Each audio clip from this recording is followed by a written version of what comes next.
ಮಾರ್ನಿಂಗೇ event ಇತ್ತು. ಸರಿ ಅಂತ ನಾನು ಹೊಡ್ತಿದ್ದೆ. ನಮ್ಮ ಹುಡುಗನು ಭಾನುವಾರ ಇತ್ತಲ್ಲ, ಅವನು ಬರ್ತೀನಿ ಅಂತ ಹೇಳಿದ. ಸರಿ ಮಾರ್ನಿಂಗ್ ಕೊಡು ಅಂತ ಹೇಳಿದ್ದೆ. ಬರ್ತೀನಿ. ಸರಿ ಆಯಿತು, ನಾನು ಪಿಕ್ ಮಾಡಿಕೊಂಡು ಹೊಡೆದ್ವಿ. ಹುಡುಗ ಮನೇಲಿತ್ತು ಶೂಟು.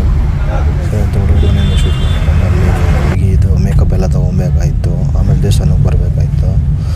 ಸರಿ ಅಂತ ಮೊದಲ ದೇವಸ್ಥಾನಕ್ಕೆ ಬಂದುಬಿಡಿ ಅಂದರು. ಸರಿ ಆಮೇಲೆ ದೇವಸ್ಥಾನಕ್ಕೆ ಬರೋ ಮತ್ತೆ ಇಲ್ಲ ಹುಡುಗಿ ಮನೆಗೆ ಹೋಗಿ ಅಂದರು. ಸರಿ ಇನ್ನೇನು ಅಂದ್ಬಿಟ್ಟು ಹೋಗಿ ಅಲ್ಲಿ ಮೇಕಪ್ ಶಾರ್ಟ್ಸ್ ಎಲ್ಲ ತಗೊಂಡು ಈವೆಂಟ್ ಎಲ್ಲ ಮುಗಿಸ್ಕೊಂಡು ನಮ್ಮ ಚಿಕ್ಕಮ್ಮ ಬಂದಿದ್ರು ಮನೆಗೆ. ಸರಿ ಅಂತ ಇವನ್ನ ಸ್ವಲ್ಪ ಹೊತ್ತು ಆಟ ಆಡಿಸ್ಕೊಂಡು ಹಾಗೆ ಅವರು ಹೊಡ್ತೀನಿ ಮನೆಗೆ ಅಂತ ಹೇಳ್ತಿದ್ರು.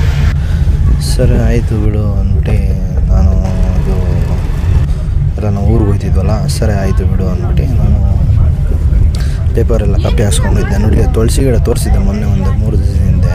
ಅವಾಗೆ ತುಳಸಿ ಗಿಡ ಎಲ್ಲ ಹಾಳಾಗ್ಬಿಟ್ಟಿದೆ. ಸರಿ ಇನ್ನೇನು ಮಾಡೋಕ್ಕಾಗಲ್ಲ ಅಂದ್ಬಿಟ್ಟು ನಮ್ಗೆ ಒಂಚೂರು ಬೇಜಾರಾಯಿತು. ಸರಿ ನಾವು ಇದು ಸ್ಟಿಕ್ಕರ್ಸು ಅಣ್ಸಲ ಪ್ಯಾಕಪ್ ಎಲ್ಲ ಮಾಡೋಣ ಅಂದ್ಬಿಟ್ಟು ನಾವು ರೆಡಿ ಮಾಡ್ಕೊತಿದ್ವಿ. ಸರಿ ಅಂತ ಎಲ್ಲ ಪ್ಯಾಕ್ ಮಾಡ್ಕೊತಿದ್ವಿ. ಕೇದಾರ್ನಾಥ್ಗೆ ಹೋಗ್ತಿದ್ವಿ ನಾನು ನಮ್ಮಮ್ಮ.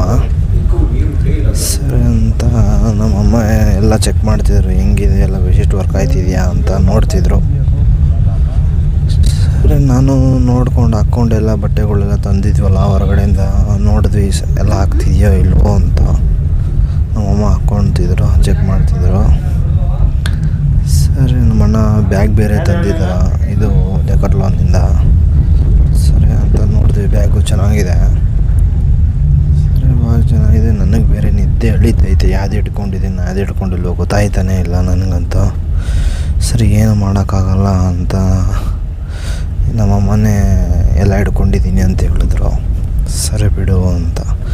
ನಿಮ್ಗೆ ಇಷ್ಟ ಆಗಿದ್ರೆ ಲೈಕ್ ಮಾಡಿ, ಫಾಲೋ ಮಾಡಿ. Thank you.